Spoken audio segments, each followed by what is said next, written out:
Good morning, and welcome to Matt Davis Reads the Newspaper so that you don't have to. If you'd like to join me, you can text me on that number and I'll invite you into the studio. It's a democratic process, this. Today's story in the New York Times is about how Europeans seek a pathway to mend the Ukraine rift between Volodymyr Zelensky and the US. You'll remember that last week we covered the blow-up in the Oval Office between Zelensky and his enemy, I think we could fairly say it, Donald Trump. So it was an interesting weekend. Everybody was working, which, as we know when we talk about stereotypes about the French, if you can force a Frenchman to work on a Sunday, something must be seriously wrong. And yet, Emmanuel Macron was there wearing a suit in London on Sunday. My friend Ron, good friend, saw Volodymyr Zelensky's helicopter flying over this weekend to go to visit Sandringham, the King of England's estate in northeast London. That was at Zelensky's request. I think he wanted to show Trump and his enemies that he's accepted at the highest levels of the British establishment. So what happened this weekend? British Prime Minister Keir Starmer convened a coalition of the willing, which is European leaders, at a kind of summit around peace. And his goal, I think, is to sell a peace deal in Ukraine to the US to get their support. He also very strongly spoke out against the US being an unreliable ally. He said, I reject the notion that the US is an unreliable ally, which is interesting because it suggests he has not been reading the newspaper, which is why we read the newspaper, so that evidently Keir Starmer doesn't have to. Starmer said he believed that despite Mr. Trump's anger toward Mr. Zelensky in the Oval Office on Friday, Mr. Trump was committed to a lasting peace agreement. Now, that's probably true because Starmer met with the US on Thursday, the day before this blow-up, and this whole thing kind of has the sense of being stage managed a little bit.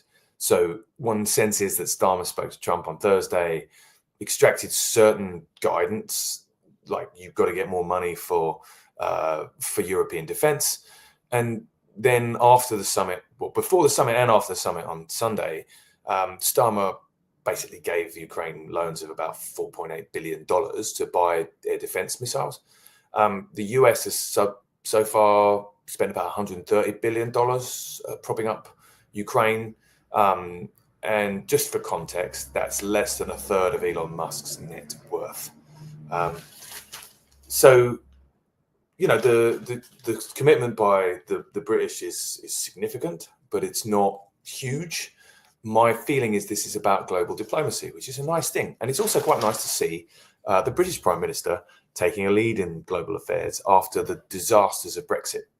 What's particularly interesting here is that basically Donald Trump has behaved so badly. He's really united British people are against him.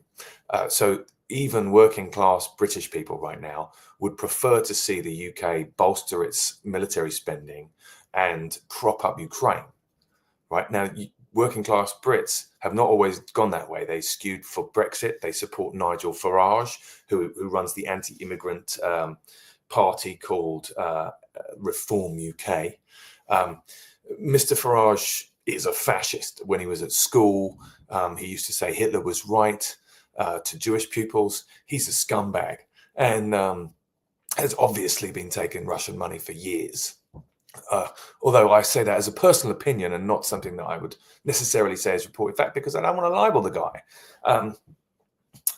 Now, what's really interesting here is that it's effectively standing behind Ukraine and against Russian aggression is also, it puts Mr. Farage, with his history of sympathy for Mr. Putin, in a tricky position. So effectively what's going on here is by behaving badly, Trump is kind of uniting Britain with Europe once again. which is something that I think most Brits would really love to see happen. Mr. Starmer has obviously wanted that for some time, but has been very outspoken that we'd never reverse Brexit. He'd love to do it on trade. This diplomatic opportunity really drives him more into Europe, and potentially is a good thing for Britain. I don't know why I'm talking about Britain so much, apart from the fact that I came from there. But this is the first time I've really seen Britain leading on the world stage in a long time, and it's good. What's the outcome of this? What's the goal? Well, they did quote a very good analyst here saying that Starmer has two goals: build an offer with the Ukrainians and Europeans that keeps the US positively engaged in Ukraine's security, while simultaneously preparing for a worst-case scenario where that may not prove possible. What's a worst-case scenario? Well, let's say the US decides to side with Putin and nuke the Ukrainians. Very unlikely. But then you are talking about what everyone's saying is a World War III.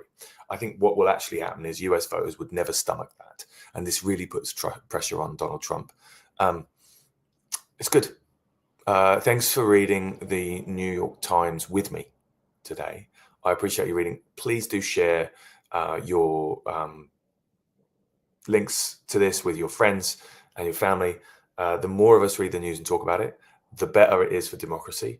And the really amazing thing about this is I honestly think that if Americans read the newspaper at maybe 1% more than they do currently, we would be in a pretty positive position. This is not the end of democracy. We just need a little bit more news literacy in our population. Thank you. I appreciate you. I'll see you tomorrow.